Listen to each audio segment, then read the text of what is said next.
When the Voyager 1 spacecraft left the planetary part of the solar system, we were able, turned out it wasn't easy,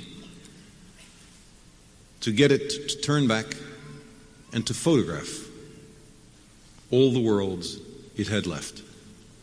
And so we now have a portrait of the solar system in which we live. There's a background of distant stars. The planets are spread out on either side of the sun. The sun looks wonderfully like a child's drawing of it, with rays coming out because of diffraction produced by an obstacle on the spacecraft. And you look at those planets, and they're very small. Some are lost in the background of brighter, more distant stars. And then you look for the Earth, and you can find it. It's not very bright, not very big. It's one pixel, one picture element. It's a blue dot.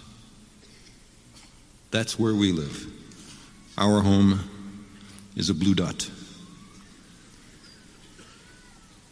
I ask you to cherish that blue dot. It's the only home we have. Thank you, and good luck.